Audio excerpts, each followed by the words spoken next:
सुंदर विग्रह। तो भक्तों को जैसे धन्यवाद कीर्तन में भाग लेने के लिए। अभी हम लोग मंगलाचरण करें। ओम अज्ञानतिमिरान्धस्य ज्ञानाञ्जनशलाकया चक्षुरुन्मीलितं येन तस्मै श्रीगुरुवे नमः। श्रीचैतन्यमनोभीष्टं स्थापितं येन भूतले स्वयं रूपकदा मह्यं ददाति स्वपदान्तिकं। वन्देऽहं श्रीगुरु श्रीयुतपथकमलं श्रीगुरु वैष्णवांश्च श्रीरूपं साग्रजातं सहगण रघुनाथं वितं तं सजीवं स्वाधेतं सावधूतं परिजं सहितं कृष्ण चैतन्य देवं श्री राधा कृष्ण पादान सहगण ललिता श्री विशाखा वितांत च। नमः ओम विष्णुपादाय कृष्ण पृष्ठाय भूतले श्रीमते भक्ति वेदांत स्वामिनि इति नामने। नमस्ते सारस्वती देवे गौरवाणी प्रचारिणे निर्विशेषा शून्यवादी पाश्चात्य देश तारिणी। वांछा कल्पतरुभ्यश्च कृपा सिन्धुभ्य एव च पतितानां पावनेभ्यो वैष्णवेभ्यो नमो नमः। नमो महावदान्याय कृष्ण प्रेम प्रदायते कृष्णाय कृष्ण चैतन्य नामने गौरत्विषे नमः। हे कृष्ण करुणा सिंधु दीन बंधु जगतपते गोपेश गोपिका कांत राधा कांत नमस्तुते। तप्त कांचन गौरांगी राधे वृंदावनेश्वरी विषभानुसुते देवी प्रणमामि हरिप्रिये। नीलांचल निवासाय नित्याय परमात्मने बलभद्र सुभद्रायां जगन्नाथाय ते नमः। जय श्री कृष्ण चैतन्य प्रभु नित्यानंद श्री अद्वैत गदाधर श्रीवासादि गौर भक्तवृंद। मुखं करोति वाचालं पंगु लंघेगिं यत्कृपातमहं वन्दे श्री गुरुं दीनतारिणं। परमानंद माधवं श्री चैतन्येश्वरं। हरे कृष्ण कृष्ण कृष्ण हरे हरे हरे राम राम राम हरे हरे। श्री श्री मंगलाचरण की जय। श्रीला प्रभुपाद की जय। हरे कृष्णा। आज के इस भागवतम चर्चा में सभी भक्तों का हार्दिक स्वागत है। सभी भक्तों के चरणों में मेरा सादर दंडवत प्रणाम है। राधा माधव राधा गोविंद परम वैष्णव गुरु आचार्य की असीम कृपा से हम सब भक्त लोग मिलकर से भागवतम के ऊपर चर्चा कई दिनों से कर पा रहे हैं। कैंटो 7 के अंतिम पड़ाव में है हम लोग। अध्याय 14 में शीर्षक आदर्श पारिवारिक जीवन। प्रथम 13 अध्याय हमने समाप्त किए। संक्षेप में दोहराते हैं। ये कैंटो 7 शुरू होता है परीक्षित महाराज के प्रश्न से सुखदेव गोस्वामी को कि क्या भगवान पक्षपात करते हैं। उत्तर में सुखदेव गोस्वामी जी नारद जी और युधिष्ठिर के बीच में कब हुआ था? जब युधिष्ठिर महाराज कौन सा यज्ञ कर रहे थे?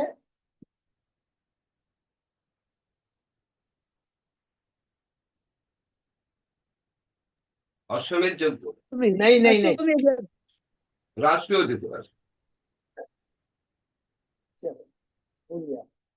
परीक्षित महाराज युधिष्ठिर महाराज राजसूय यज्ञ, ठीक है, राजसूय यज्ञ करने जा रहे थे। तो उस समय वहां पर सब लोग उपस्थित थे। भगवान श्री कृष्ण है जिनकी अग्र पूजा हुई थी।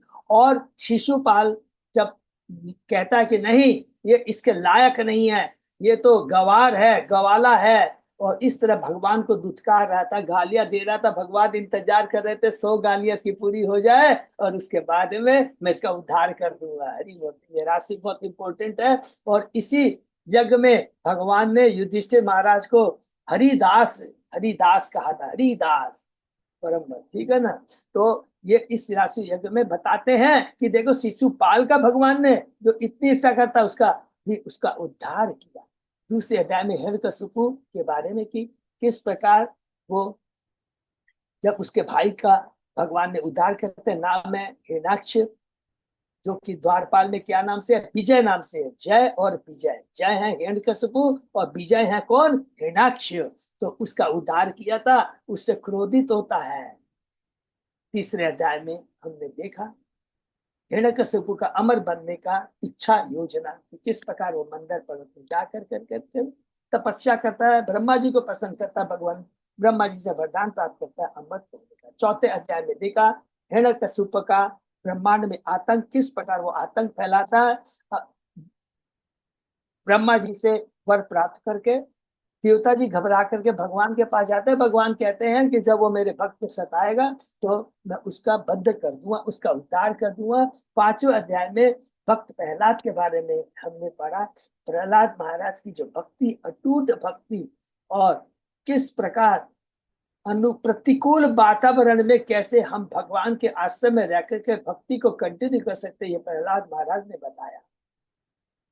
और किस प्रकार वो अपने असुर सहपाठियों को वो अपने असुर बाता में रहते हुए शिक्षा देते हैं। वो क्या शिक्षा देते हैं? अध्याय 6 में हमने पढ़ा, प्रहलाद द्वारा अपने असुर सहपाठियों को उपदेश कि मनुष्य शरीर अत्यंत दुर्लभ है, किंतु मनुष्य जीवन में ही भक्ति संपन्न की जा सकती है, इसलिए ये अर्थपूर्ण है। और बहुत सुंदर करके बहुत सारी शिक्षा देता है। और अंत में उसके असुर सहपाठी पूछते हैं, तुमने ये ज्ञान कैसे प्राप्त किया नारद जी से? तुमने नारद जी को तो कभी देखा नहीं। अध्याय 7 में जाते हैं, प्रहलाद ने गर्व में नारद मुनि से क्या सीखा, सीखा आत्मा के बारे में सीखा। और बहुत सुंदर उपदेश देते हैं, मनुष्य इसी जीवन में अपने कर्मों के फलों को समाप्त कर सकता है। उसे शुद्ध भक्तों के चरण चिन्हों का अनुगमन करना चाहिए।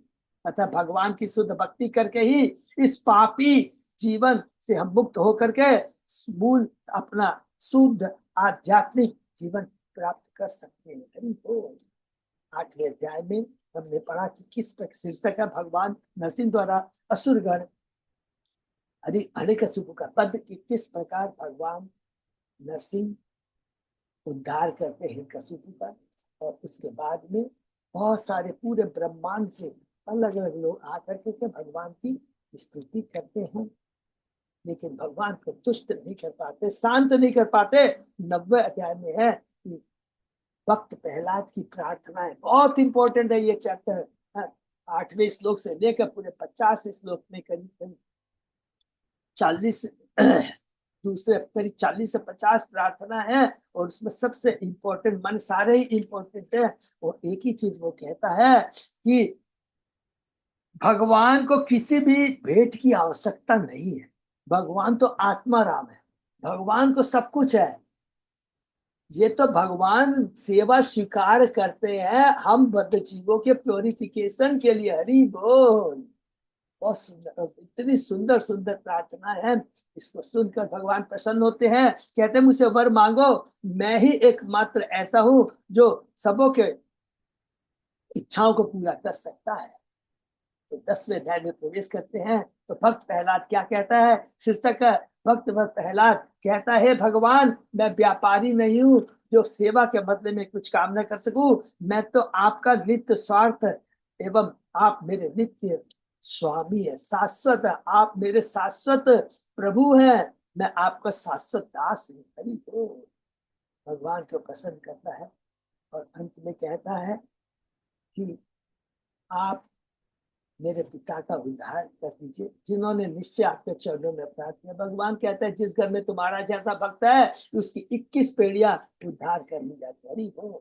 उसके बाद अंत में भगवान नारद जी को ब्रह्मा जी को डांटते हैं, सलाह देते हैं कि कभी भी सांप को दूध पिलाने का प्रयत्न मत करना। और इसके बाद में इस अध्याय में नारद जी स्वयं युधिष्ठिर महाराज को कहते हैं, देखो प्रहलाद परम भक्त है, बहुत भगवान का परम भक्त हो, तुम लोग भी बहुत परम भक्त हो। अगर तुम लोग भक्त नहीं हो तो स्वयं भगवान तुम्हारे हस्तिनापुर में घर में आकर के एक साधारण मनुष्य की तरह आचरण नहीं करते। हरि सब तो छोड़ दो, युधिष्ठिर महाराज तुम्हारे चरण छूते थे भगवान। हरि बोल। अपना बड़ा भाई मान कर करके अर्जुन का हक रथ हाका उन्होंने, और दूत बन करके दुर्योधन के पास गए संधि संदेश के लेकर के। लेकिन वो मूर्ख है जिसको आध्यात्मिक ज्ञान नहीं है, उसका ज्ञान माया के द्वारा ढका हुआ था। भगवान को साधारण मनुष्य समझता है, भगवान के आदेश को नकार देता। बहुत सुंदर सुंदर। इस प्रकार यहाँ पर हमने भक्त प्रहलाद की भक्ति, नारद जी का जो सुंदर युधिष्ठिर को बताना प्रहलाद के बारे में समाप्त होता है। अब यहाँ पर 11वें अध्याय से नारद जी युधिष्ठिर महाराज के और प्रश्नों का उत्तर देते हैं।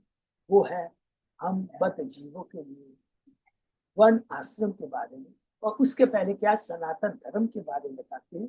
जीव सनातन है, भगवान सनातन है, भगवान का धाम सनातन है। हमारा जीव के प्रति, भगवान के प्रति जो संबंध है वो वास्तव में सनातन है, लेकिन तीन गुणों के प्रभाव में आकर करके वो संबंध टूट गया है। और उसको केवल भक्ति के द्वारा ही स्थापित किया जा सकता है, सेवा के माध्यम से स्थापित कर सकता है। और सेवा करना ही जीव का सनातन धर्म है।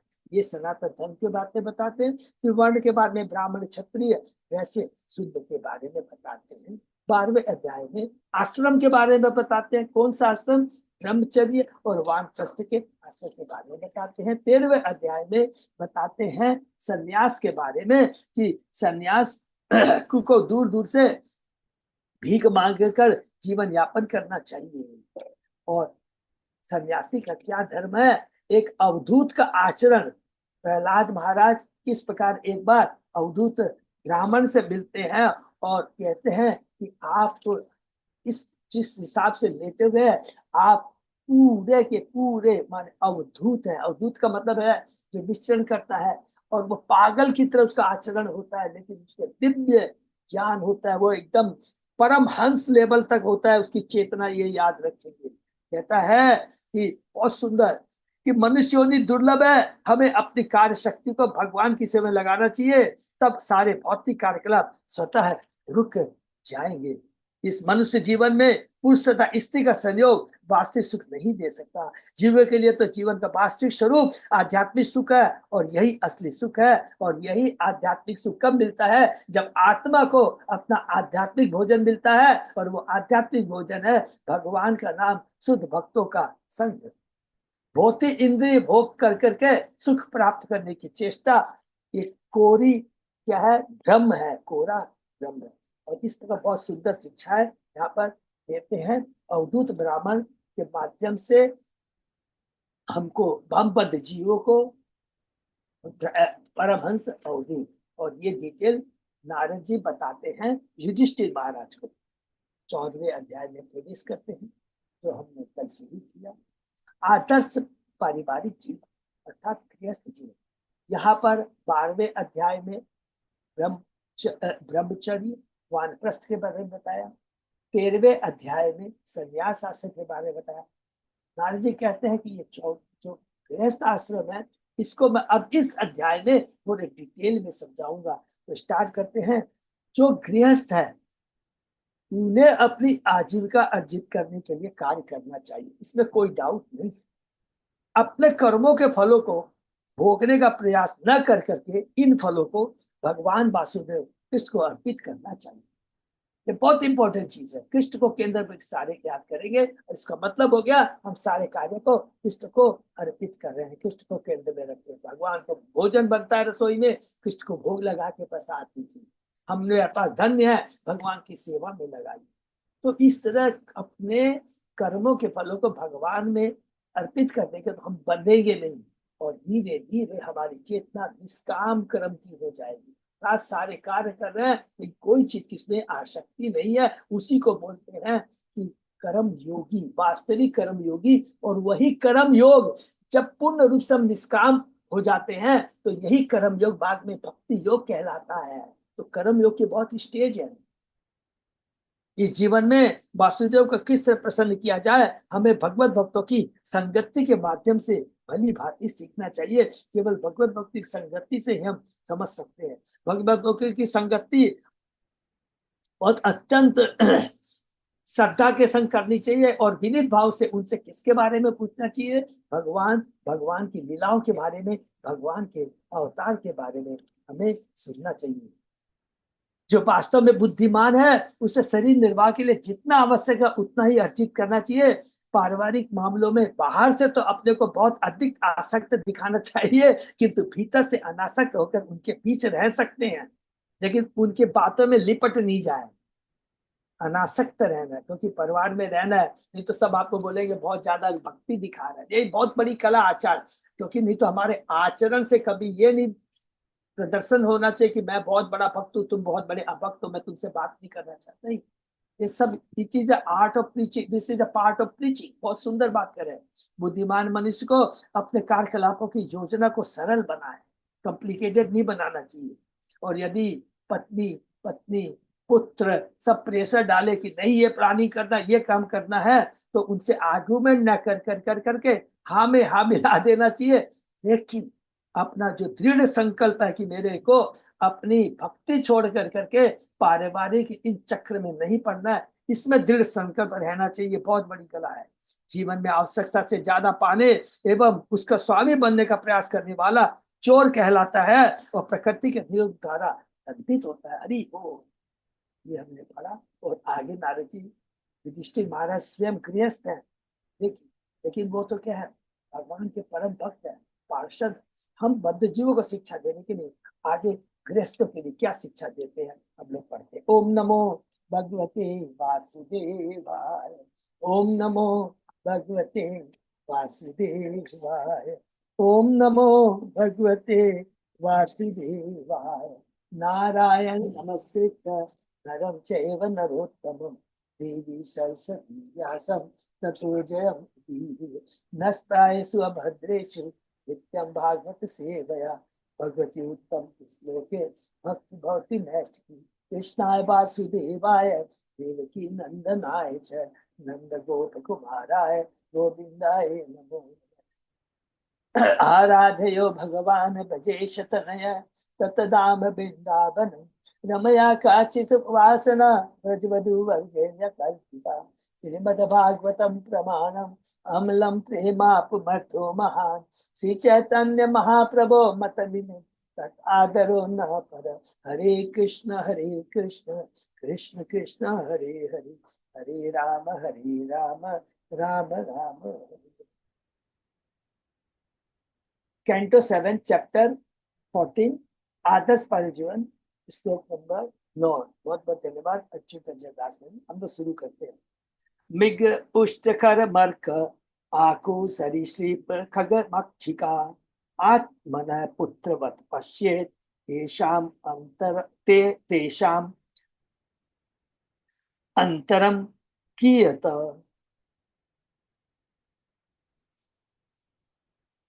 मनुष्य को चाहिए कि हिरण ऊंट गधा बंदर चूहा सांप पक्षी तथा मक्खी जैसे पशुओं के साथ अपने पुत्र के समान बर्ताव करे, लेकिन उनकी चेतना के अनुसार। ये बात किसने कही है? 29वें अध्याय कैंटो 3 के 29 अध्याय में भगवान कपिल ने माता देवहूति को बहुत सुंदर शिक्षा दी है। ये बहुत इंपॉर्टेंट है।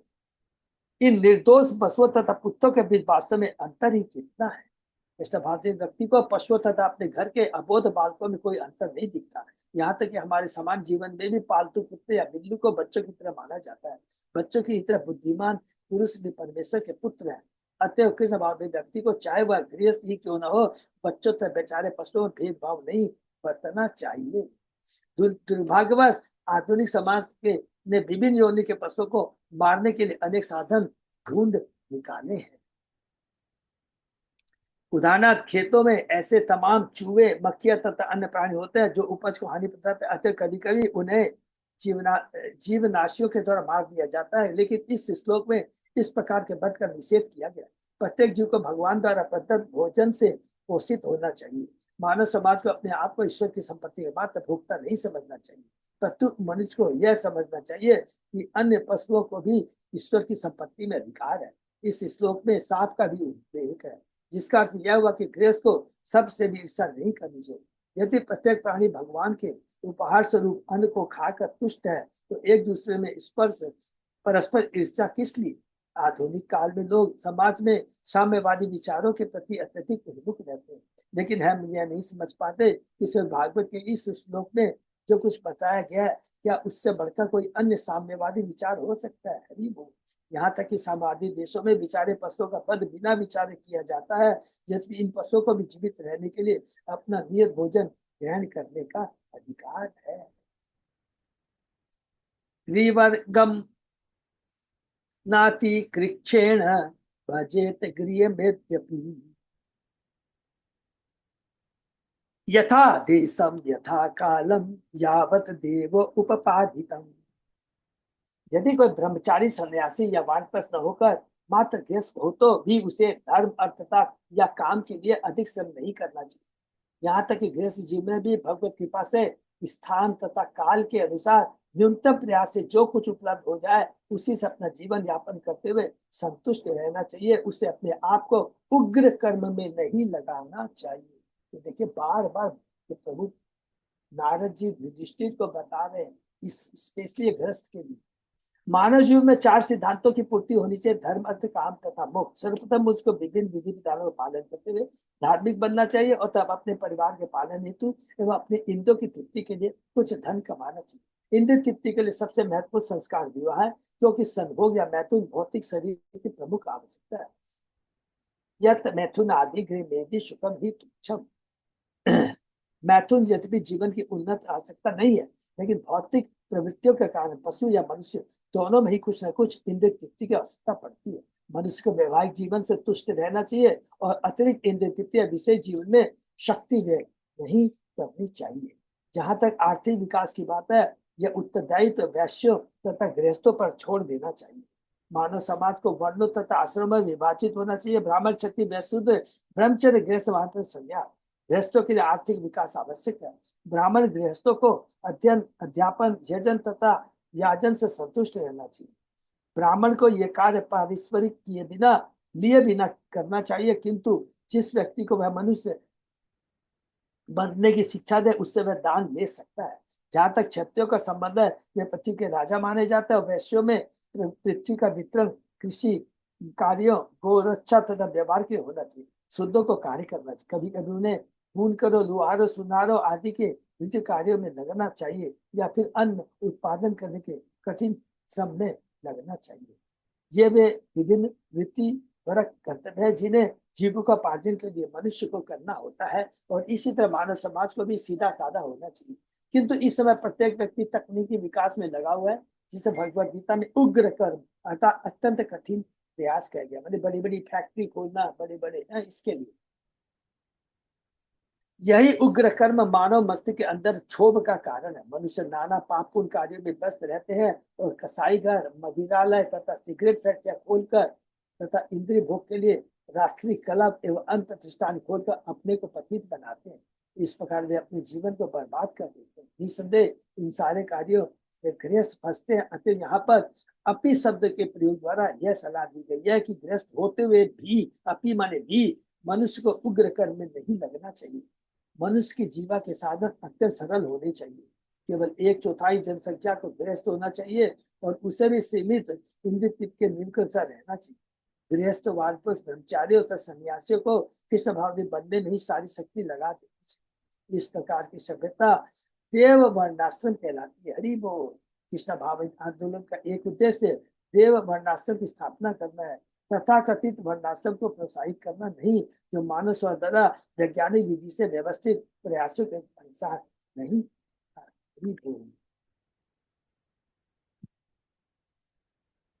आस्वादान्ते अवसायिभ्य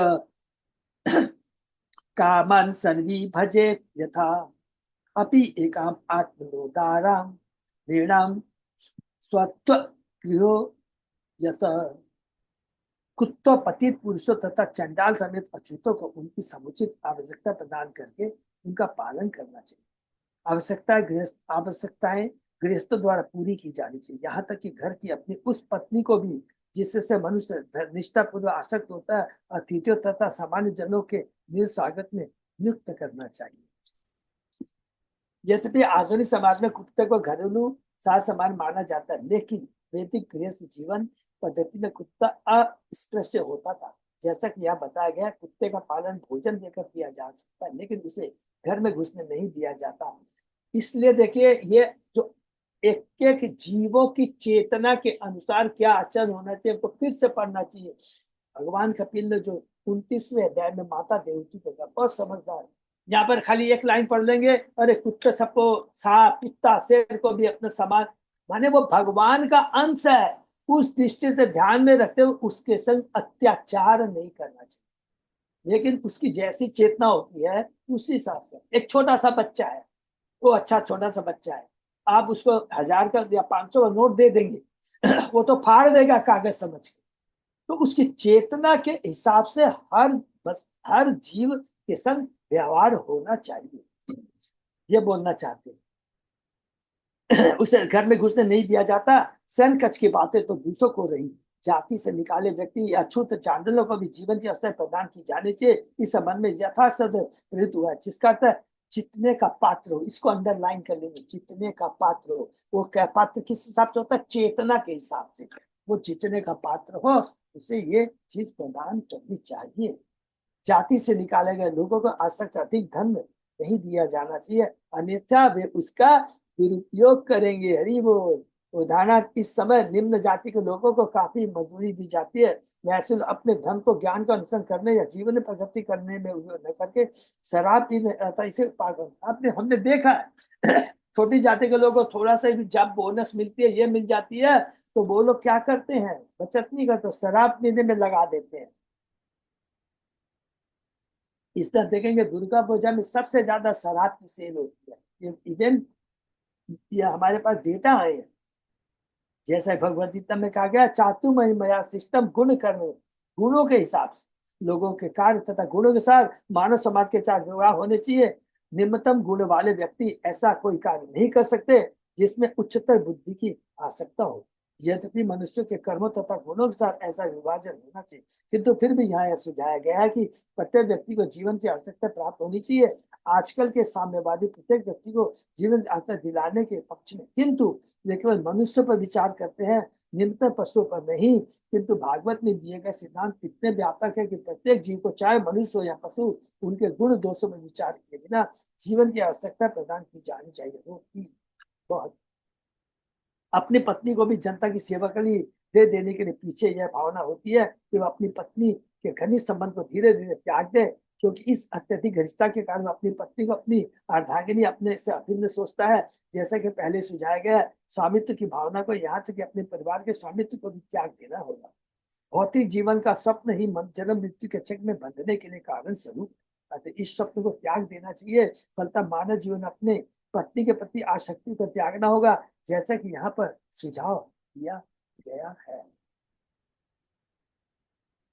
जय्यात अर्थे स्वान् प्राणाम अन्यात्वा पितरम गुरु तस्याम स्वत्वम स्त्रियाम जय्यात यतेन ही अजितो जितः। मनुष्य अपनी पत्नी को इतनी गंभीरता अपना मानता है कि वह कभी कभी उसके लिए स्वयं को या अपने माता पिता या गुरु अथवा शिक्षक को मार डालता है। अतः यदि कोई ऐसी पत्नी पर अपनी आसक्ति को त्याग सकता है तो वह उस भगवान को जीत लेता है जो अजय है। प्रत्येक पति अपनी पत्नी पर अत्यधिक आसक्त रहता है, अतः अपनी पत्नी से संबंध तोड़ पाना अति कठिन होता है। किंतु यदि कोई किसी भी प्रकार से उसे त्याग कर भगवान की सेवा करता है तो किसी के द्वारा भी न जीते जा सकने वाले भगवान उस भक्त के बस में आ जाते हैं। हरि बोल। तो किसी के द्वारा भी न जीते जा सकने वाले अजय भगवान उस भक्त के बस में आ जाते हैं। यदि भगवान भक्त पर प्रसन्न हो जाए तो फिर कौन सी वस्तु दुर्लभ है? तो फिर मनुष्य को अपनी पत्नी तथा बच्चों से स्नेह तोड़कर भगवान की संग क्यों नहीं लेनी चाहिए? इसमें कौन सी भौतिक क्षति है? गृहस्थ जीवन का अर्थ है अपनी पत्नी के प्रति आसक्ति, जबकि संन्यास करता है अपनी पति से विरक्ति तथा कृष्ण के प्रति आसक्ति। यही वास्तविक संन्यास है।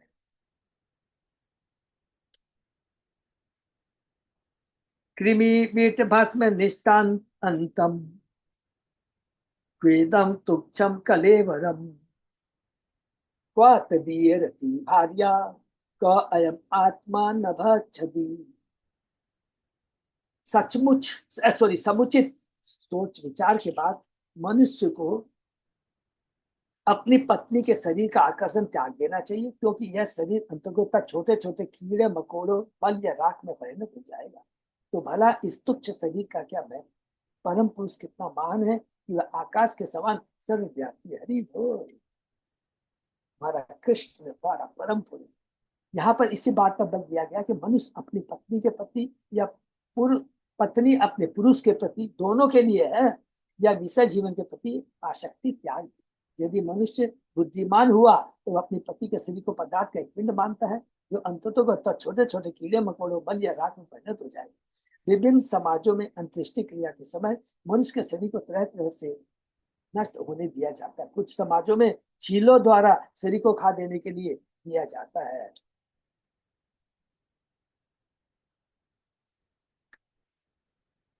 जिससे मनुष्य शरीर चील की विष्ठा बन जाता है। कभी कभी शरीर को ऐसे ही फेंक दिया जाता है, और ये पारसी लोगों में ये होता है, तब उसे कीड़े मकोड़े खा जाते हैं।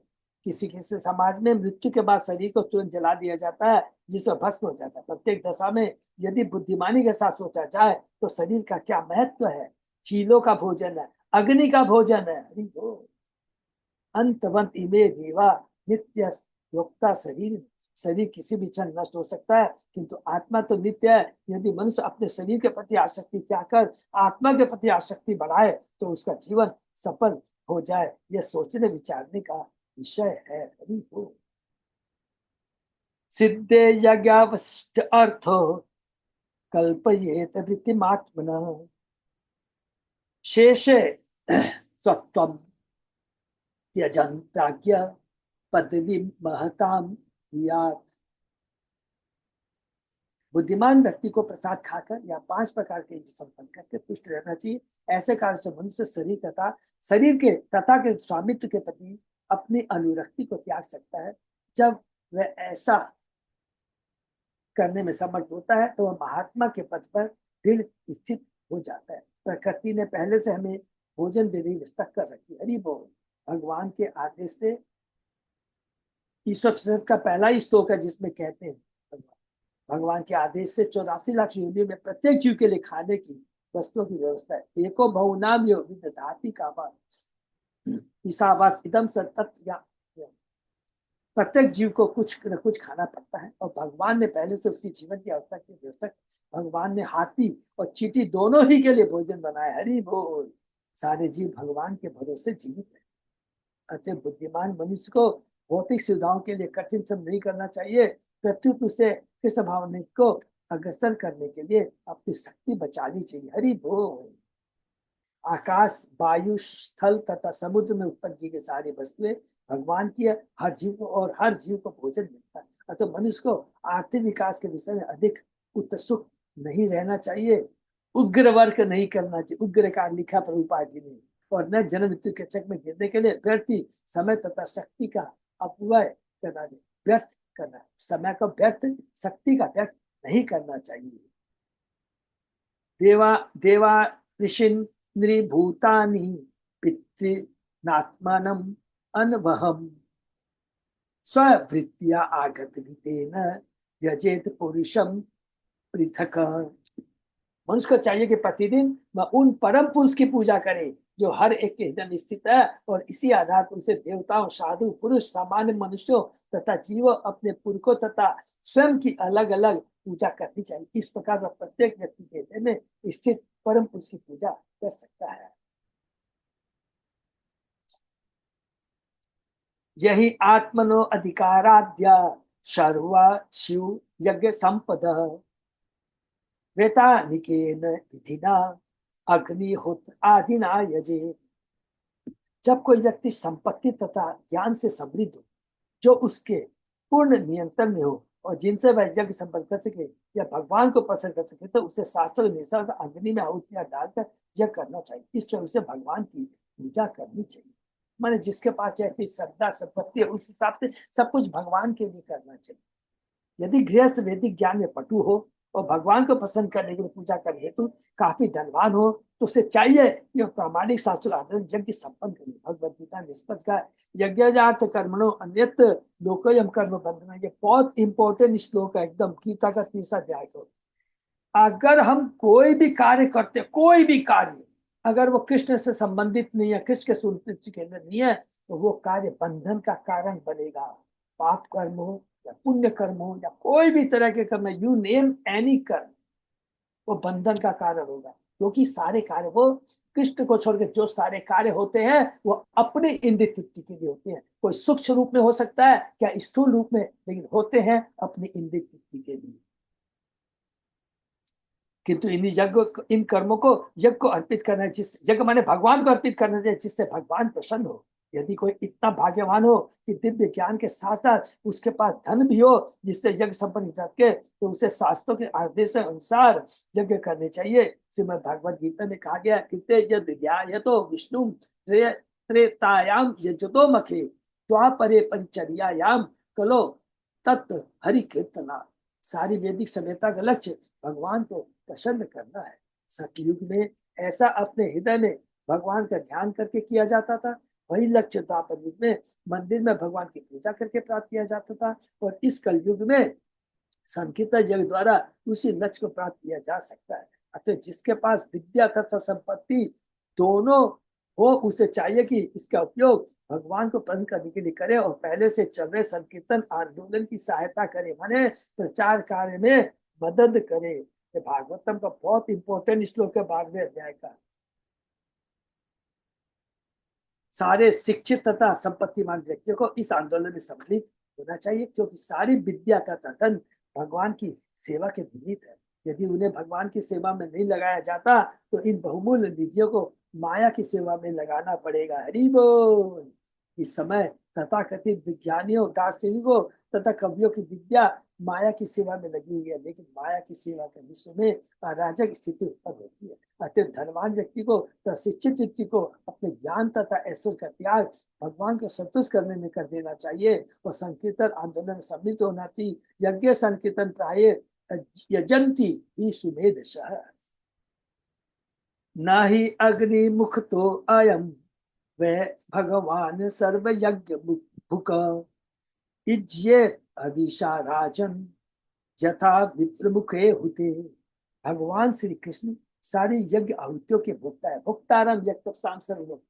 यद्यपि वे अग्नि में डाली आहुतियां खाते हैं, फिर भी हे राजा, जब उन्हें अन्न तथा घी से बना व्यंजन योग्य ब्राह्मणों के मुख से होकर अर्पित किया जाता है तो वे और भी प्रसन्न होते हैं। जैसा कि भगवद गीता में कहा गया है, यज्ञार्थ कर्मो अन्यत्र लोको अयम कर्म बंधन। सभी कर्म यज्ञ के लिए किए जाने चाहिए और यज्ञ कृष्ण को तुष्ट करने के निमित्त होना चाहिए। भगवद गीता में अन्यत्र भी कहा गया है, भुक्तारम यज्ञ सर्वलोक महेश्वरम। वे परमेश्वर है और प्रत्येक वस्तु के भोक्ता है। यद्यपि कृष्ण को प्रसन्न करने के लिए यज्ञ किया जाता है, किंतु जब अन्न तथा घी को अग्नि में न डालकर प्रसाद के रूप में स्वतंत्र ब्राह्मणों को बाद में अन्यों को अर्पित किया जाता है तो वे अधिक प्रसन्न होते हैं। इस विधि से कृष्ण अन्य किसी विधि की तुलना में अधिक प्रसन्न होते हैं। वर्तमान काल में तो अग्नि तथा घी की आहुति डालकर यज्ञ करने की बहुत कम संभावना रह गई है। न तो प्योर घी है, न आहुति है, और न तो उच्चारण करने वाले सही श्लोक मंत्रों को उच्चारण करने वाले ब्राह्मण हैं। विशेषतः भारत में तो घी है ही नहीं। प्रत्येक वस्तु जो भी घी से तैयार होती थी अब एक प्रकार से तेल से बनाई जाती है, किंतु यज्ञ अग्नि में तेल डालने की संस्कृति नहीं है। कलयुग में अन्न तथा घी की उपलब्ध मात्रा धीरे धीरे घट रही है और लोग चिंतित है कि इसकी प्रचुर मात्रा उत्पन्न नहीं हो रही है। इसलिए भगवान ने कहा कि हरिनाम संकीर्तन परम यज्ञ है। हरि बोल। ऐसी परिस्थितियों में शास्त्रों का आदेश है, यज्ञ संकीर्तन प्राय यजंत ही सुने देता है। इस युग में बुद्धिमान लोग संकीर्तन आंदोलन यज्ञ संपन्न करते हैं। प्रत्येक व्यक्ति को चाहिए कि संकीर्तन आंदोलन सम्मिलित हो अपने ज्ञान तथा धन की आहुति इस आंदोलन की अग्नि में डाले, कृष्ण भावनामित आंदोलन में डाले। हरि बोल। हम अपने संकीर्तन आंदोलन या हरि कृष्ण आंदोलन में अर्चा विग्रह पर भव्य प्रसाद चढ़ाते हैं और तब इस प्रसाद को ब्राह्मण और वैष्णव सामान्य लोगों में वितरित करते हैं। कृष्ण का प्रसाद ब्राह्मणों तथा वैष्णव को दिया जाता है और ब्राह्मण वैष्णव का प्रसाद जनता को। इस प्रकार का यज्ञ जिसमें हरे कृष्ण मंत्र का कीर्तन किया जाता है और प्रसाद वितरण होता है, वह यज्ञ या विष्णु को प्रसन्न करने के लिए यज्ञ सर्वाधिक तथा प्रामाणिक विधि है। तो इस कलयुग का यज्ञ है हरिनाम संकीर्तन। तस्मात् ब्राह्मण देवेषु भक्ति आदिषु यथा अर्हत कहते कामे यजस्व एनम चित्तज्ञम ब्राह्मणाम अनु। अतः हे राजा, सर्वप्रथम ब्राह्मणों तथा देवताओं को प्रसाद प्रदान करो और जब वे भली बात खा चुके हो तो तुम अपने सामर्थ्य के साथ अन्य जीवों को प्रसाद बांटो। इस प्रकार तुम सारे जीवों की अर्थात प्रत्येक जीव के भीतर के परम पुरुष की पूजा कर सकते। प्रत्येक जीवों के भीतर परमात्मा के रूप में जो भगवान है उसकी हम पूजा कर सकेंगे। बहुत इंपॉर्टेंट है। समस्त जीवों को प्रसाद बांटते समय सर्वप्रथम ब्राह्मणों तथा वैष्णव को प्रसाद दिया जाता है, क्योंकि देवताओं का प्रतिनिधित्व ब्राह्मण करते हैं। इस प्रकार सबके हृदय में स्थित भगवान की पूजा हो जाती है। प्रसाद अर्पित करने की यह वैदिक विधि है। जब भी प्रसाद वितरण उत्सव किया जाता है, सर्वप्रथम ब्राह्मणों को प्रसाद दिया जाता है, फिर बच्चों को और वृद्धों को, तब स्त्रियों को और अंत में कुत्तों तथा अन्य घरेलू पशुओं को दिया जाता है। जब यह कहा जाता है कि परम पुरुष नारायण हर एक के हृदय में स्थित है, तो इसका अर्थ यह नहीं होता कि प्रत्येक व्यक्ति नारायण बन चुका। हरि बोल। इसको प्लीज अंदर लिख देंगे। दरिद्र नारायण बोलते हैं, अरे मेरे भीतर भगवान है तो मैं भी नारायण हो गया। या कोई निर्धन व्यक्ति नारायण बन जाता है, या ऐसे निष्कर्ष को अस्वीकार किया जाता है। कुरियात अपर पक्षीयम माशी पृष्ठपते द्विजः श्राद्धम पितृ यथा वित्तम तत् बंधु नाम च वित्तवान। काफी धनवान ब्राह्मण को भाद्र मास के कृष्ण पक्ष में पितरों को आहुति देनी चाहिए। उसी प्रकार पूर्वजों के संबंधियों को आश्विन मास में महालया पर्व के अवसर पर आहुति देनी चाहिए।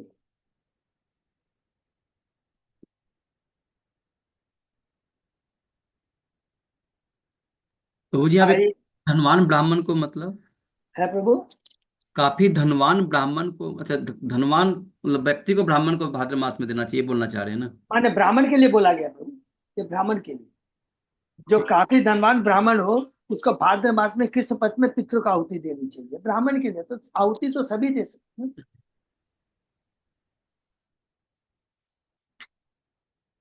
और हम लोग है जैसे ना इसमें देते हैं, महल्ला में सब लोग देते हैं ना। हाँ हाँ। अइने विषुवे कुर्यात् व्यतिपाते दिनक्षये चंद्रादित्यो च द्वादश्याम द्वादश्याम च द्वादश्याम श्रवणेषु च तृतीयायां शुक्ल पक्षे नवम्याम कार्तिके चतुर्षु अपि अष्टकासु हेमन्ते शिशिरे तथा माघे च सित सप्तम्यां मघा राका समागमे राकया च अनुमत्या च मास ऋक्षाणि ऋक्षाणि युतानि अपि द्वादश्याम् अनुराधा स्यात् श्रवणतेष उत्तरा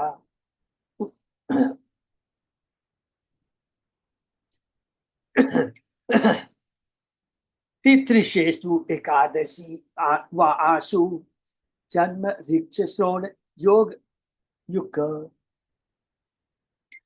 मनुष्य को चाहिए कि मकर संक्रांति जब सूर्य उत्तरायण होने लगता है के दिन या कर्कट संक्रांति के दिन श्राद्ध कर्म करे। वह इस श्राद्ध कर्म को मेष संक्रांति के दिन तथा तुला संक्रांति के दिन, जब तीनों चंद्र तिथियां एक साथ मिलती है, व्यतिपात नामक योग में चंद्र या सूर्य ग्रहण के समय द्वादशी के दिन तथा श्रवण नक्षत्र में करे। मनुष्य को चाहिए कि अक्षय तृतीया को, कार्तिक मास के शुक्ल पक्ष की नवमी को, शीत ऋतु में चारों अष्टकाओं के दिन, माघ मास की शुक्ल सप्तमी के दिन, मघा नक्षत्र तथा पूर्णिमा के योग के समय तथा जब चंद्रमा पूर्ण हो या लगभग पूर्ण हो, उन दिनों में जब ये दिन उन नक्षत्रों के साथ योग करे जिनसे महीनों के नाम प्राप्त हुए, श्राद्ध कर्म करे। श्राद्ध कर्म द्वादशी को किया जाए जब वह अनुराधा, श्रवण, उत्तर फाल्गुनी, उत्तर साड़ा या उत्तर भाद्रपद नामक नक्षत्रों में से किसी के साथ योग करे।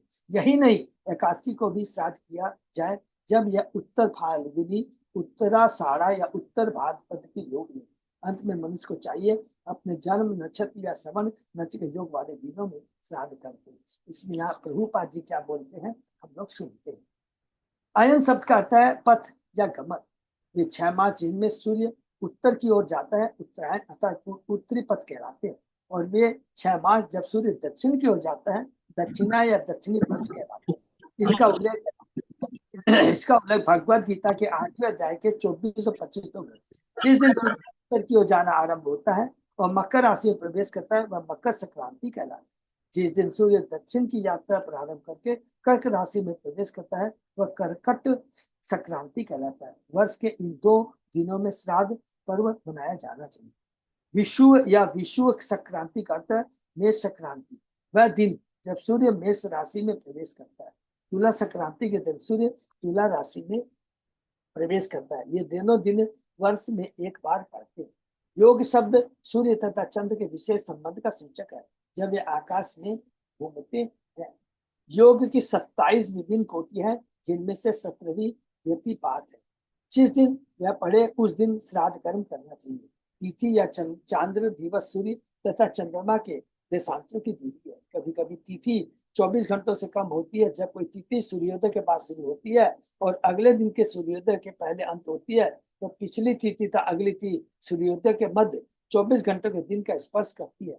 यह त्रय त्रय त्रय स्पर्श कहलाता है, अर्थात 3 तिथियों के थोड़े थोड़े अंश द्वारा स्पर्श हुआ भी। श्री जी गोस्वामी ने अनेक शास्त्रों से उद्धरण किए हैं जिनमें कहा गया है कि पितरों को 81 तिथि को श्राद्ध की हुतियां नहीं दी जानी चाहिए। इसको नोट कर सकते हैं। जी गोस्वामी ने कहा है पितरों को 81 तिथि को श्राद्ध की आहुतियां नहीं देनी चाहिए। जब मृत्यु तिथि 81 को पड़े तो श्राद्ध कर्म 81 के दिन नहीं अपितु अगले दिन द्वादशी को करना चाहिए। ब्रह्मवैवर्त पुराण में कहा गया है ये कुर्वन्ति महिपाल श्राद्धम चिकादीशनि सीधिनी सते नरकम यान्ति दाता भोक्ता च प्रेरक। यदि कोई अपने पुरखों की श्राद्ध के 81 तिथि को देता है तो श्राद्ध करता हुआ हम लोग पुरखे जिनके लिए साथ दिया जाता है तथा तो तीनों नरक गामी है। बहुत इंपॉर्टेंट है इस चीज को, ये जीव गोस्वामी बता रहे हैं। ये सारे प्रभु जी हम लोग तो करते हैं एकादशी को, बस ये चावल का भोग नहीं लगता है। हम लोग के यहाँ तो करते हैं एकादशी का इनका श्राद्ध। श्राद्ध तिथि पड़ती एकादशी को तो कर ही रहे हैं प्रभु जी। हाँ कर ही रहे हैं हम लोग तो लेकिन श्राद्ध एकादशी। माता जी यहाँ लिखा है जो हाँ शास्त्र, और ये तात्पर्य किसने लिखा है बहुत ध्यान से प्रभुपाद जी हाँ ने दिया है। तो हाँ याद ध्यान रखना है। और ये सारी इतनी चीजें हैं इसको करना है। देखिए अभी हम लोगों ने थोड़ा पढ़ा है प्रहलाद महाराज को भी भगवान ने स्वयं कहा है ना कि यद्यपि तुम्हारे 21 पूरे का उद्धार हो चुका है फिर भी तुम्हें अपने पिता का श्राद्ध करना चाहिए। क्लियर बोला है तो करना चाहिए। और ध्यान में कोई बड़ी चीज नहीं है ना, जो शास्त्र प्रभुपाद जी ने कह दिया बस उसको मानना, दिमाग नहीं लगाना। नहीं प्रभु जी, मैंने भी सुना था कि एकादशी के दिन नहीं करके द्वादशी वाले दिन करना चाहिए। हाँ और आज तो सुन भी लिया, यहाँ पढ़ भी लिया। हाँ, या तो पढ़ ही लिया या तो क्लियर लिखा है, इसलिए इसमें कोई किंतु परंतु की बात ही नहीं है माता जी। ठीक है ना। हाँ। ते एते स काला देनाम से विवर्धना कुर्यात् सर्वात्मना एतेषु श्रेयो अमोघम तत् आयुष्य। जीतों के सारे अवसर मानवता के लिए अत्यंत शुभ माने जाते हैं। ऐसे अवसरों पर सारे कल्याण शुभ कार्य किए जाने चाहिए क्योंकि ऐसे कार्यों से मनुष्य अपने छोटे से जीवन काल में सफलता प्राप्त कर लेता है। जब किसी को प्राकृतिक विकास का मनुष्य रूप प्राप्त होता है तो उसे अगली प्रगति का उत्तरदायित्व अपने ऊपर ले लेना चाहिए। जैसा कि बहुत सुंदर बात लिखा है, जैसा कि भगवत गीता में कहा गया है, यान्ति देवता देवान पितृ यान्ति पितृ। जो लोग देवताओं की पूजा करते हैं वे उनके लोगों को जानते हैं। यान्ति में दिया जिन्हों अपनी मां। और यदि कोई भगवान की भक्ति करता है तो वह भगवान वापस जा सकता है। हरि बोल। गीता का बहुत श्लोक है, लेकिन यहाँ जब प्रभुपाद जी तात्पर्य के माध्यम से कितनी चीज को सरल बना देते हैं। मनुष्य योनि मिल जाती है उसके बाद में हमारा कल्याण हमारे ऊपर निर्भर करता है। हम किसकी पूजा करते हैं, किसकी शरण में जाते हैं। अतः मनुष्य जीवन में उसे कल्याणकार करने होता है जिससे वह भगवत धाम लौट सके। किंतु भक्ति भौतिक परिस्थितियों पर आश्रित नहीं है, अहेतुक अप्रहिता। हम जो भी भगवान की भक्ति करते, देखिए बहुत गुह्य बात लिखा है, अगर हम भगवान की भक्ति करते हैं, भगवान की भक्ति करके भगवान को पसंद करते हैं तो हमारे से संबंधित सारे लोग का कल्याण हो जाता है। गुरु आचार्य तो हमें भक्ति का प्रचार करना चाहिए। भक्ति का वो सीधा कहाँ जाता है, भगवत धाम चला जाता है। ये मूल बात यहाँ पर प्रभुपाद जी बता देना चाहते हैं। येषु स्थानम जपो होमो देव द्विज द्विजार्चनम पितृदेवनी भूतेभ्य यत् दत्तम तत् ही अनस्वरम। ऋतु परिवर्तन के इन अवसरों पर यदि कोई गंगा या यमुना में या किसी तीर्थ स्थान में स्नान करता है, यदि कोई कीर्तन करता है, अग्नि यज्ञ करता है, व्रत रखता है, या यदि कोई भगवान की, ब्राह्मणों की, पितरों की, देवताओं की तथा सामर्थ्य की पूजा करता है, या जो भी दान देता है, उसका स्थायी लाभप्रद फल मिलता है। तो बहुत लोग, हम लोग सबसे, प्रभुपाद जी ने कोई अल्टीमेटली हमको किसकी पूजा करनी है? भगवान की पूजा करनी है। जड़, वृक्ष के जड़ में जल डालना है। डालने से क्या होगा? स्वतः ही सब लोग प्रसन्न हो जाएंगे, सारे पेड़ पत्तियां सब कुछ प्रसन्न हो जाएंगे। देवर्षि भूतानाम, ये बहुत इंपॉर्टेंट श्लोक है। 11वें कैंटो का याद रखेंगे, 5वें अध्याय का 41वां श्लोक। बहुत ये श्लोक पढ़ लेंगे तो सारा कंफ्यूजन दूर हो जाएगा। जिसने भगवान के चरणों में अपने को समर्पित कर दिया है, सब कुछ कर दिया है, वह देवताओं का, माता पिता का, सगे संबंधियों का, मित्रों का और भौतिक जगत किसी का भी वो क्या है, ऋणी नहीं रह जाता। लेकिन वैसी भक्ति होनी चाहिए, उसी भक्ति में शक्ति होनी चाहिए। तो हम लोग क्या होते हैं कि हम लोग भक्ति कर रहे हैं, परिपक्व नहीं है, इसलिए भगवान ने कहा ये भी काम करो। लेकिन ये नहीं है कि इसको उसको छोड़कर के भौतिक इच्छा के हिसाब से भाव आ जाए। कर्तव्य के हिसाब से बोला गया, याद रखेंगे, आसक्ति के साथ कर्तव्य है। क्योंकि मनुष्य में करके हम अच्छे कर्म कर करके अपने पितरों वगैरह का सबका श्राद्ध से क्या होता है? भगवान विष्णु को अर्पण करके उसको हम लोग पितरों को ऑफर करते, तो उनका कल्याण होता है। संस्कार कालो जाया अपत्यस्य आत्मन तथा प्रेत संसता मृता च कर्मणि अभ्युदये नृप।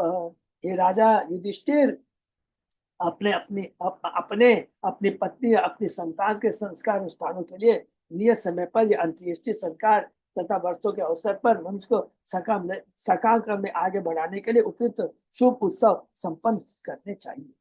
वेदों में अपनी पत्नी के साथ संतान के जन्मदिनों पर या दाह संस्कार के अवसर अनेक अनुष्ठानों को संपन्न करने का और गुरु दीक्षा जैसे निज संस्कार करने का विधान है।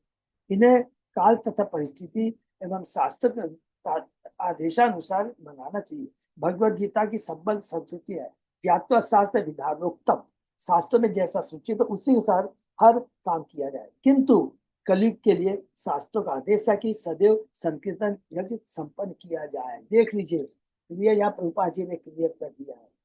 किंतु कलयुग के लिए शास्त्रों का आदेश है कि सदैव संकीर्तन यज्ञ संपन्न किया जाए।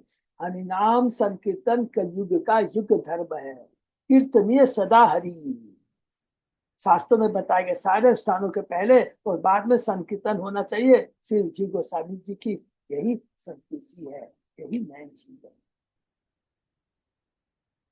अथ देशा प्रवक्ष्यामि धर्माश्रय आवहान शवे पुण्यतम देश सत्प्राप्तम लभ्यते बिंबम भगवतो यत्र सर्वमेतत् चराचरम यत्र ब्राह्मणं कूलम तपो विद्यादया अन्वितम। नारद मुनि ने कहा, अब मैं उन स्थानों का वर्णन करूंगा जहाँ धार्मिक अनुष्ठान अच्छे से संपन्न किए जा सकते हैं। जिस किसी स्थान में वैष्णव हो वह स्थान समस्त कल्याणी कृत्यों के लिए श्रेष्ठ। जिस किसी स्थान में वैष्णव हो वह स्थान समस्त कल्याणकारी कृत्य के लिए हरि बोल। भगवान समस्त चर तथा चर प्राणियों के समेत इस समग्र विराट जगत के आश्रय है, और वह मंदिर जहाँ भगवान का विग्रह स्थापित किया जाता है सर्वाधिक पवित्र स्थान होता है। यही नहीं, जिन स्थानों में विद्वान ब्राह्मण तपस्या विद्या तथा दया के द्वारा वेद का पालन करते हैं वे भी अत्यंत शुभ तथा पवित्र है। इस श्लोक में सूचित किया गया है कि जिस मंदिर में भगवान कृष्ण की पूजा होती है और जहाँ सारे वैष्णव जन भगवान की सेवा में लगे रहते हैं वह किसी भी धार्मिक उत्सव को संपन्न करने का सर्वोत्तम पवित्र स्थल है। इससे बढ़िया और बात प्रभुपाद जी नहीं कह सकते। हम लोगों को कोई भी कंफ्यूजन नहीं होना चाहिए, और सब जगह जाइए, देवताओं सबकी जगह जाके सम्मान कीजिए, हाथ जोड़िए, लेकिन जहाँ परम वैष्णव होते हैं, भगवान के शुद्ध भक्त होते हैं, जहाँ भगवान का विग्रह होता है, वो सर्वोत्तम पवित्र स्थान है। इस समय विशेषतः बड़े बड़े नगरों में लोग छोटे छोटे कक्षों में रहते हैं और अर्चा या मंदिर स्थापित करने में समर्थ नहीं होते। तो ऐसी परिस्थिति में वर्तमान कृष्ण भक्त आंदोलन द्वारा स्थापित किए जा रहे केंद्र तथा मंदिर धार्मिक उत्सव को संपन्न करने के लिए सर्वाधिक पवित्र स्थान है। प्रभुपाद जी ने इतने मंदिर स्थापित कर दिए हैं, इतने इस्कॉन के पेश है, धार्मिक स्थल है जहाँ हरिनाम कीर्तन होता है, ट्रेनिंग दी जाती है, तो वो सबसे पवित्र स्थान है। यद्यपि सामान्य लोग धार्मिक उत्सव या अर्चा का पूजा में रुचि नहीं रखते, किंतु कृष्ण आंदोलन हर एक को कृष्ण होकर आध्यात्मिक जीवन में आगे बढ़ने का अवसर प्रदान करता है। हरे कृष्ण, तो यही से विराज देते हैं। तो देखिए यहाँ पर नारद जी युधिष्ठिर महाराज को सारी बात बता रहे हैं, लेकिन कृपा करके सब ध्यान देंगे। प्रभुपाद जी अपने तात्पर्य के माध्यम से क्लियर बोल दिया है, सदैव संकीर्तन जग संपन्न किया जाए। इस कलयुग में एकमात्र यही जीवन का परम लक्ष्य है। इसी से और इसके तीन पहले 4 श्लोकों में कह दिया गया है कि जो ये कार्य कर लेता है, जो ये कार्य कर लेता है, तो सत्ययुग में बड़ी बड़ी तपस्या करने से, त्रेता युग में बड़े बड़े यज्ञ करने से, द्वापर युग में अर्चा विग्रहों का दर्शन करने से होता था, वो केवल इस कलयुग में हरिनाम का कीर्तन करने से सारे के वैसे वैसे केवल फल मिल जाते हैं। इस चीज को ध्यान में रखेंगे तो कभी भी कंफ्यूजन नहीं होगा। नहीं तो हमेशा पढ़ के टेंशन होगा, प्रभु ये तो लिखा हमने किया नहीं। सच पूछा जाए, धर्म अर्थ काम मोक्ष, इसीलिए बहुत लोग हम लोग कंफ्यूजन होते हैं। धर्म अर्थ काम के बारे में बताया गया है, लेकिन भागवतम के पहले ही कैंटो के पहले श्लोक में कहा गया कि धर्म अर्थ काम को तिदांजलि दे करके, प्रयोजित त्याञ्जलि दे करके एक ही चीज बताया गया है, भगवान की भक्ति करना, भक्तों का संग करना। भक्तों के संग में रह करके भगवान की भक्ति हम करेंगे तो वह स्थायी प्रभाव डालेगी और हमको किसी चीज की चिंता नहीं करनी। हरे कृष्ण। किसी का कोई प्रश्न? कि बहुत जन लोग प्रश्न करते हैं इसी को लेकर, प्रभु इसमें ये लिखा है, ये लिखा है, ये लिखा है, लेकिन एक चीज को नहीं देखते कि प्रभुपाद जी तात्पर्य में क्लियर कह देते और खाली एक श्लोक को याद रखेंगे। देखिए, अल्टीमेट सावे पुंसाम परो धर्म जतो भक्ति अतोच अहेतु पिता या आत्मा सुप्रसिद्ध। देखिए पहला ये श्लोक याद रखेंगे, पहले कैंटो का दूसरा का 6वां श्लोक है शायद, क्लियर कह दिया गया वो कार्य करना चाहिए। अगर भगवान की भक्ति करते हैं तो आत्मा प्रसन्न होती है और उससे भगवान प्रसन्न होते हैं। दूसरा श्लोक ले लीजिए, देवर्षि भूतानां पितॄणां, क्लियर कर भाजन मुनि है जो 9 योगेंद्रों में एक है, क्लियर कहते हैं। किसको कहते हैं? निम्मी महाराज को कहते हैं। और ये कथा कौन सुना रहा है?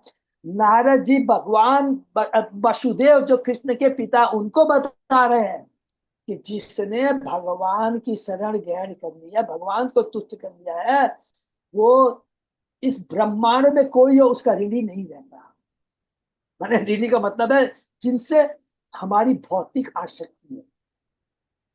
गुरु कहते हैं हमारे देवता हो गए, मित्र हो गए, पति पत्नी हो गए, पुत्र हो गया, कुछ भी हो गया, लेकिन इसका लास्ट में कह रहा हूं, इसका अर्थ का अनर्थ भी नहीं लगा। कर्तव्य हमें अपने पूरे करने, पिता का पत्नी के पति, पुत्र का पति पत्नी, पुत्र का पिता के पति, ये सारे कर्तव्य है, ये करने हैं। आसक्ति नहीं रखनी, आसक्ति केवल कृष्ण में होनी चाहिए। ये बहुत क्रिस्टल क्लीन है भक्ति, इतनी क्रिस्टल क्लीन है, इसमें जरा भी कंफ्यूजन नहीं है। कर्तव्य हमारा जरूर है, परम कर्तव्य को नहीं भूलना। परम कर्तव्य है कृष्ण की भक्ति करना और सबको कृष्ण की भक्ति से जोड़ना। ठीक है ना? हरे कृष्ण। किसी का कोई प्रश्न? दंडवत प्रणाम। हरे कृष्ण प्रभु, धन्यवाद। ओके, अच्युत अजय दास प्रभु कुछ? हाँ प्रभु जी बोलना ये था कि मैं थोड़ा सा कल से ट्रेवलिंग में रहूंगा ओ अच्छा, हरि बोल। हाँ, प्रभु ने बताया था, तो हरि बोल, ये बहुत इम्पोर्टेंट है। प्रभु जी को जाना पड़ रहा है, बहुत जरूरी है जाना प्रभु जी को, और थोड़ा लंबा समय के लिए प्रभु जी शायद हो सकता है कि वो हमारे संग भागवतम कक्षा में वो चेष्टा करेंगे होना, लेकिन हो सकता है कि न कर पाए। तो प्रभु जी का कहने का मतलब है कि कौन रिकॉर्डिंग कर पाएगा, हाँ, रिकॉर्डिंग थोड़ा इम्पोर्टेंट है। इम्पोर्टेंट है, मैं समझ गया। तो हम्म, रीना माता जी कर सकती है जो जानती है, और अर्चना माता जी है वो कर सकती है, तो अर्चिता कृष्ण कांता माता जी हैं, रीना माता जी हैं। तो प्लीज आप लोग इसको ये सेवा को लेंगे तो अच्छा रहेगा। प्रभु जी मैं कर लूंगी, कोई इशू नहीं है। बस मेरा क्या होता है ना कि बीच बीच में मेरा थोड़ा मिस हो रहा है, कुछ काम आ जाता है, कभी कुछ है, मेरा वो प्रॉब्लम है। अदरवाइज आपको बोलना ही तो नहीं पड़ेगा प्रभु जी। हरी बोल, हरी बोल। तो आप एक ऐसा काम कीजिएगा, आप और अर्चिता कृष्णा कांता माता जी एक दूसरे से टच में रहेंगे, हाँ? ठीक है प्रभु। तो कोई प्रॉब्लम ठीक है नहीं प्रभु जी। है, तो वो मिस नहीं करेगा। ठीक ठीक, ओके प्रभु जी। बहुत बड़ी सेवा, अच्छी सेवा है, हाँ, जो कि हमारे अच्युत अजय दास प्रभु करते आ रहे। हरि बोल। हाँ, बहुत बहुत धन्यवाद दीना माता जी को, अर्चिता कृष्णा कांता माता जी, बहुत बहुत हरे धन्यवाद। कृष्ण प्रभु जी, फिर रविवार की क्लास प्रभु जी कैसे करेंगे? क्या चीज? रविवार की भक्ति क्लास प्रभु जी।